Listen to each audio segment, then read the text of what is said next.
Dr. Gail Gross. My guest today is Peter Guber, a 30-year veteran of the entertainment industry. In 1968, he was a lawyer pursuing his MBA when he was recruited to work at Columbia Pictures. Within 2 years, he had become studio chief and led Columbia to record-breaking profits on the strength of popular box office hits such as The Way We Were and Close Encounters of the Third Kind. In 1976, he founded Casablanca Records with Neil Bogart, home to music superstars such as Kiss, The Village People, Donna Summer, and Captain and Tennille. Peter is responsible for some of the most successful soundtracks of all time. His career as an independent producer with Mandalay Productions has brought him national and international acclaim. His films, including Midnight Express and Rain Man, have earned more than $3 billion worldwide and more than 50 Academy Award nominations. Television shows developed under his leadership include Seinfeld and Married with Children. In 2003, he turned his talents to writing, and his book Shootout became a bestseller. Despite his success and busy schedule, Peter dedicates time to young filmmakers as a full professor at the UCLA School of Theater, Film, and Television. He earned a place in film history with the National Association of Theater Owners Producer of the Year Award, and he is now the host of a popular television program on AMC. Welcome, Peter. Hi. Hi.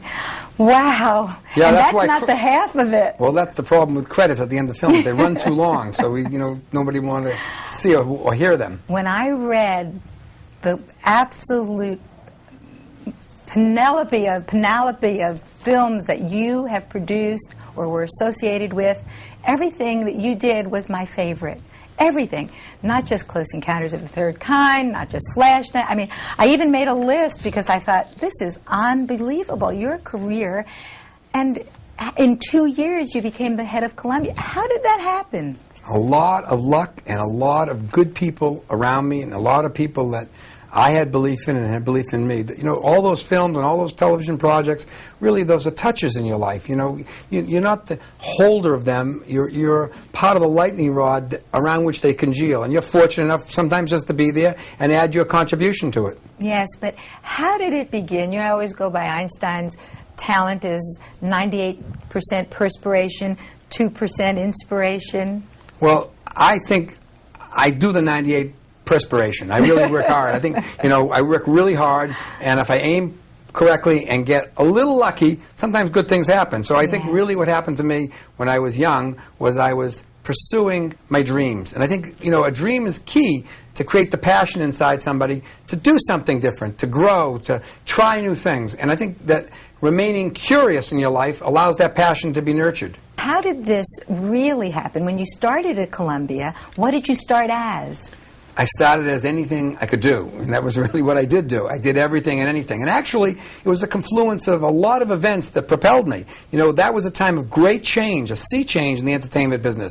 That was the time when 45-year-old men were playing 17-year-old teenagers, and women who were 60 were playing 24-year-old housewives. And the audience was much older. And suddenly, along came Easy Rider, and this whole new audience was exploited, and a whole new group of filmmakers and dreamers and vision makers were conceived. And so I was in a company where I was 26, right? And I was probably somewhere near 40 years younger than the average age of the other 55 white males that were in the company. Imagine. So I had time on my side. I knew if I just stayed there, good things could happen. But in 2 years to take over a company? Well, it's not really 2 years or taking over a company. The process is that you do really well when you're in an environment that's conducive to your best interest and your talents. At that time, I was young. That was my best interest and my best talent. I also was curious, and I also wasn't the incumbent. I was the challenger. So I was always operating outside the box. My philosophy was, hey, not if it's not broke, don't try to fix it. My view was we better be different and better, and the only way we can do that is to challenge the incumbency, our own. Oh, great. So really, in a certain way, it was an accident that you actually found yourself making pictures. I mean, this wasn't your life's goal. You were a lawyer, MBA, candidate. Life is a series of accidents that you take advantage of, or they take advantage of you. And so the idea was, as I was in this company, and I had a lot of intellectual capital, not much financial capital, Yeah. and I had experience in another set of businesses and enterprises, I deployed them in a business that wasn't rich with those ingredients. They were not a business at that time that was information rich. They acted on their gut or their tush, and they said, well, I played golf with this guy yesterday, maybe he'd be a good actor or director. Our idea was to institutionalize the process, to find ways to deal with the information and deal with the resources in a more resourceful manner. So you created a structure, really a model for filmmaking. Well, a model for decision making. I wouldn't call it necessarily filmmaking at that stage in my life. That was amazing. And then you left Columbia. And after a huge success, you went out on your own.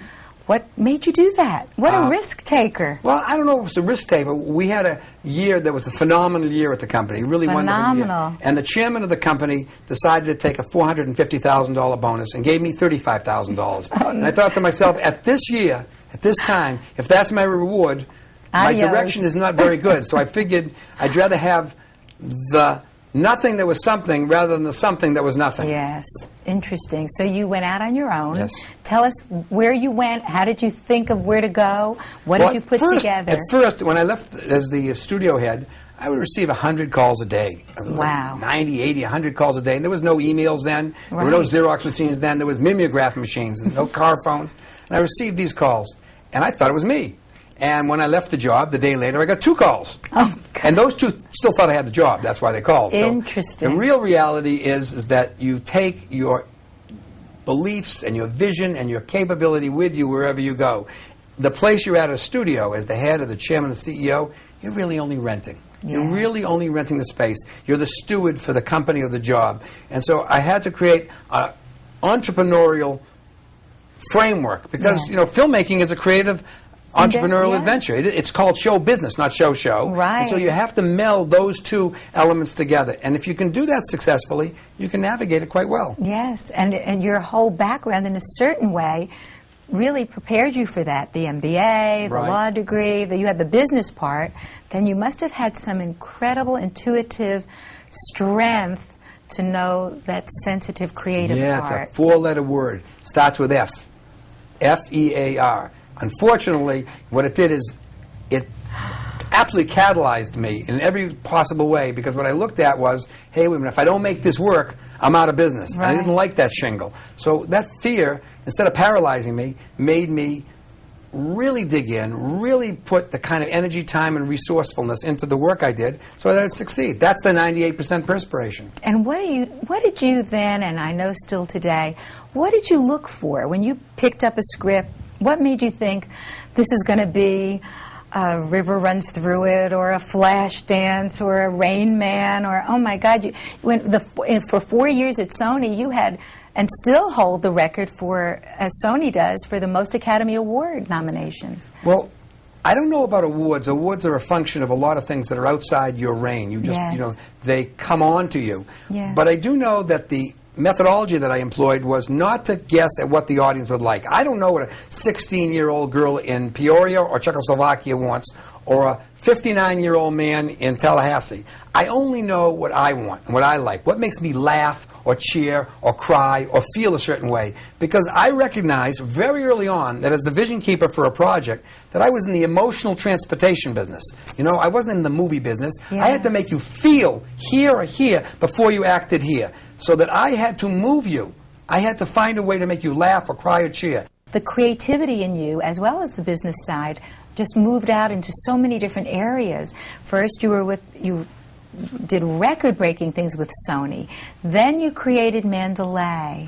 And Mandalay, I know, but I want you to tell me anyway, how you came up with Mandalay, the name Mandalay.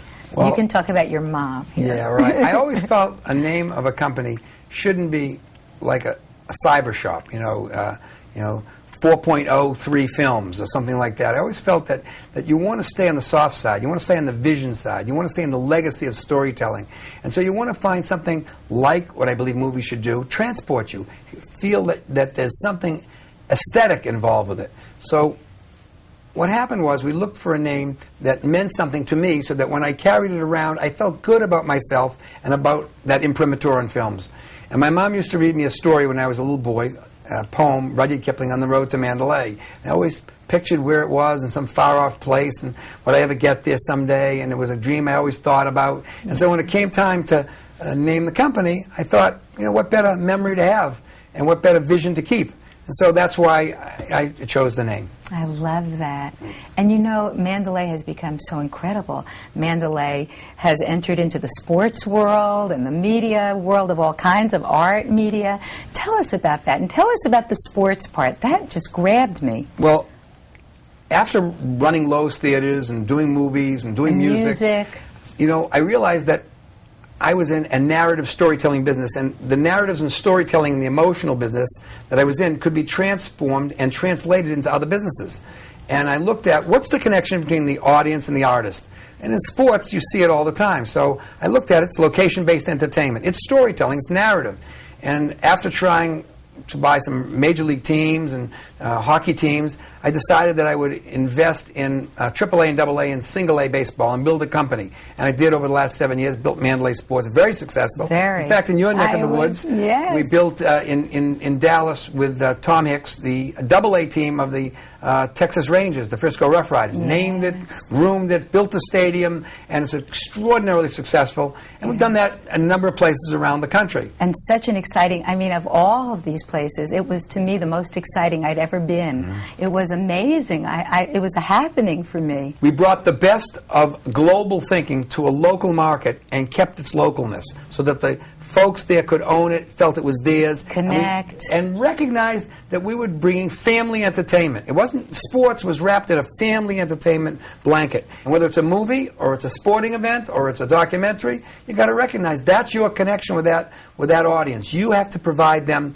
with consuming entertainment, one that really moves them, where they experience the entertainment, where they experience it, where they themselves have a feeling of connection with the product. Amazing. And that's what we tried to do. You know, it's amazing to me that you have this open, vulnerable, expansive understanding so that you, because you can really walk in the other person's shoes, are able to then think of what everybody would relate to and be interested in, and that then with the business side of you integrate both. You know, that's the sign of genius. I think really truthfully, I'm a very fortunate person. I have a lot of gratitude for what God has bestowed on me. I really, really do. And I am clever enough to recognize that I'm active in my own rescue. And that the events that happen, I try to make as good as I possibly can. Yes. And to me, I enjoy the economic fruits of what I do, but it's the outcome of something I do with passion, and I do with fervor, and I do with commitment. It isn't the purpose for doing it. And that's a big change. When I started my career, I didn't have eating money. Yes. And I thought maybe I might do almost anything to get there. Right. Now I will do almost nothing to just have that. It's got to be the something that's really makes me feel alive. So it's the experiences that I have. So they nourish my soul and they reward me much more than Academy Awards or money in the bank. That is so amazing, Peter, and to get that so early. I mean, to leave Columbia and realize you only were going to have 2 phone calls, and those were people who thought you were still at Columbia. Right. I mean, and not to have any ego. To well, really I was surprised. I must tell you, it was a little confusing for me for a while. And the ultimate reason is what you recognize is this: that in a business like the entertainment business, and I believe it's true in most businesses, that the people you interact with, you're friendly with. They're not your mother, they're not your father, they're not your kids. You're in business with them, and you have to treat them with respect. But you have to be respectful of the process. It's not about them losing and you winning. It's nice to have a win-win situation. But you have to pay attention to the responsibility of your position. And these companies, coming back to that, these companies do a damn good job of supporting their investors and their shareholders and their boards because they understand that. They understand, after all, even though the artists are very upset often in movies and television, what is the studios doing to me? What are the networks doing to me? Yeah. These are economic engines. Yes. And these people are stewards of that enterprise. And they have to do the best they can for those shareholders. And if you want to play in their sandbox, you better understand their rules. Amazing. Know the rules. One of the really most important lessons of the world. And the funny thing about the movie business is there are no rules, but you break them at your peril. Oh, that is so great. What do you tell your film students? I've taught so many different courses from sports management, information technology, creative writing, production management. The center core beliefs and values I teach them is that they are connected through 25,000 years of storytelling, that we're wired as storytellers. We talk in narrative forms. Cinema is a relatively new instrument, 100 years old. But storytelling is what bonded and bound our whole tribes, all our tribes together, culture together. So the idea is, I tell them, study philosophy, study language, study art, study history, get connected to the written word. The script is your Bible, it is your blueprint for your film. If you don't understand that, you're not going to connect to all the people in your crew, in your cast, in your storytelling process. So I really stress the human adventure in filmmaking. I stress, I can't put in what God left out. I can't make them talented. But I can give them tools and navigational stakes that'll help them execute their talent to the highest degree. And therefore creating the mythology of our day, really, on film that really will hold forever. Film is both a lightning rod and a beacon of our society. You know, in some sense, people say it reflects the worst in our society. Others say it makes us believe and dream. You know, I don't think storytelling does either exclusively. They do both. It leads and it follows. It reflects and it gathers. And it's because human beings are in the center of the storm of filmmaking. And just like them, it reflects all of those dichotomies. And the enigma is that when you start a process, unless you can own that storytelling, unless it really is significant to you, unless it means and feels something for you, it never gets translated as a powerful storytelling element. Yes, and so there it is, that you have to have that passion, and you have to have the honesty and the integrity to put it out there. And now I'm coming to your book. All right. I mean, now you've written this incredible book, and you had to be so honest to write a book. I mean, that is all about honesty. What made you do it? Well, I've been teaching for 34 years at UCLA. I started in 1969, taught every single year through all the companies I ran and all the business and films, because that was my connection. I saw myself not as a filmmaker, not really even as a executive, but I saw that connection to the legacy of storytelling, to the shamans of the past. And the new tools and the resources were critical, but I wanted to hold on to the old elements that were so vital in really valued storytelling. And so I felt the best connection I could have was to give back to the future generations of storytellers some of the techniques and resources and resourcefulness that I gathered, and let them see what would be useful for their palette. You have really taken so many shifts and changes, but with everything there's been passion, there's been integrity, there's been creativity, and there has always been a great sense of priority. And you raised a beautiful family, you have a wonderful wife, 2 beautiful children, and all of a sudden you decide at midlife, I'm going to do it all over again. I mean, what is that all about? Well, first of all, I didn't do it all over again. I don't feel that anything's all over again, and it wasn't even again. I just recognized that having family and having children that are young gives you a dynamic view of life, and it is energizing, and I had a lot to pass on to kids, and I had the opportunity to have 2 children, and I took it. And for me, family is a dynamic canvas on which I play the characters of my life. That is so amazing, because, you know, these 2 little boys, first I will say that you have 2 beautiful daughters, and then you have these 2 little boys, and it's amazing because in everything it's the same dynamic, that you are creating a story of your life, putting back into this generation to come, which is, of course, the way we know we've lived a good life. We've invested in the generation behind us. But you really walk your talk. You do it on every level.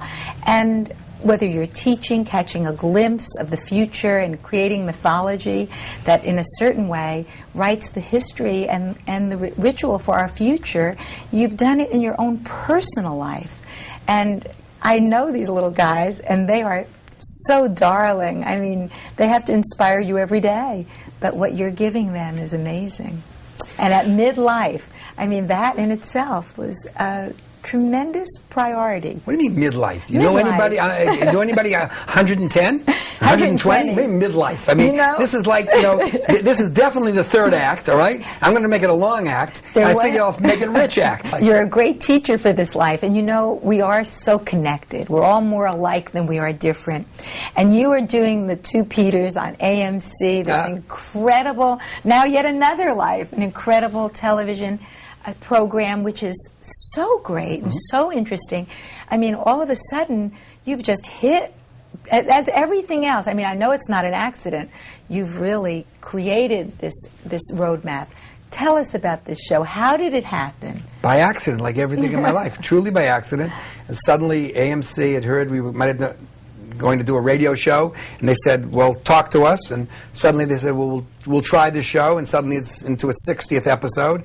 But really the interesting element, one of the critics said, I don't agree very much with what Guber says or Bart says, and I'm not sure they're the best people doing the show, but you can't argue with their credentials. And the trick was, for me, and the reason why I did the show is because I looked back and saw that I had really worked at virtually every area of the entertainment business, really every area. And I felt that one of the ways I could pass on the legacy was to a larger audience than 100 kids in a classroom, but I understood exactly who I was and who I am in that. I am not an actor. I'm not a performer. What I am really, again, is a filter for the audience and the stars or the issues to be able to connect in a way so they understand the dynamics of the entertainment business. That it isn't by accident that a movie costs $75 million.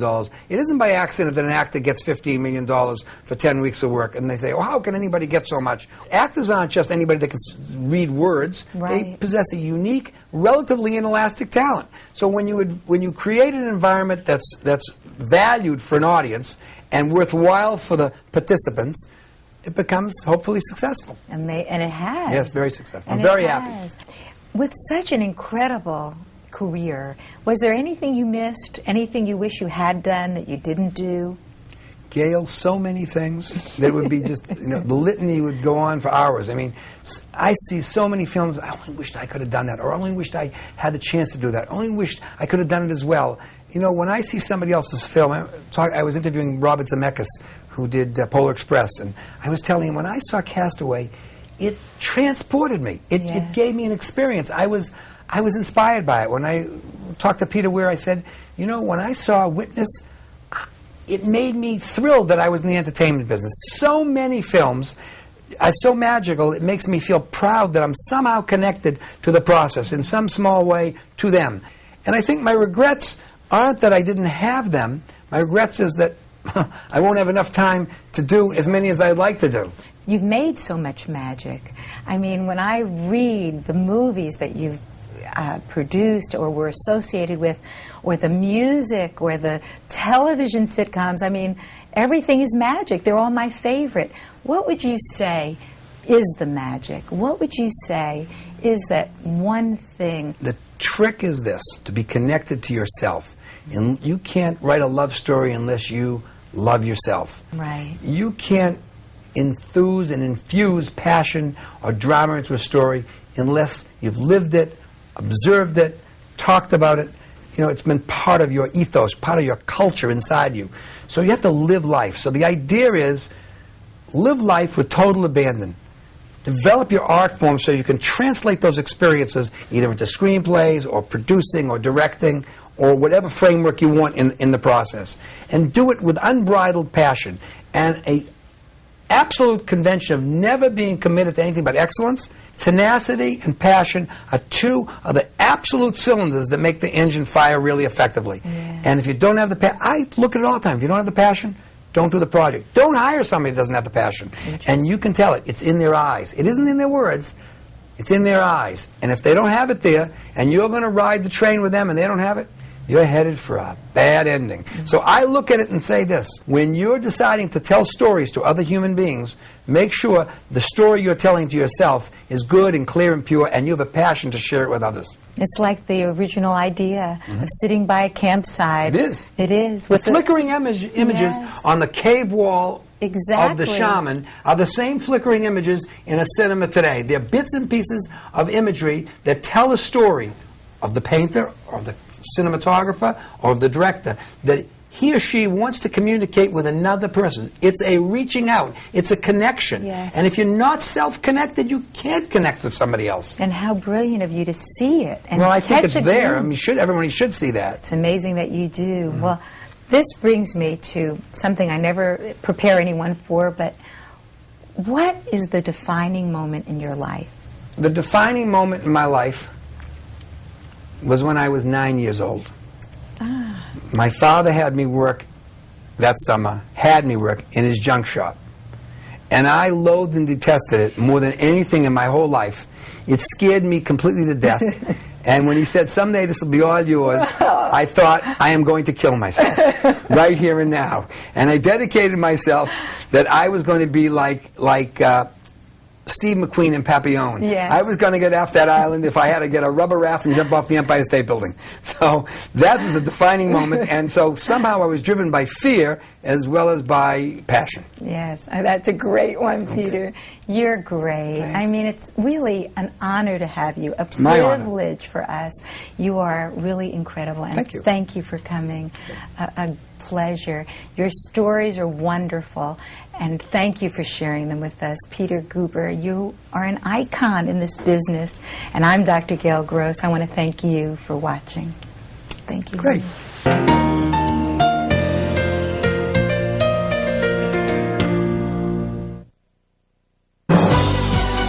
We are PBS.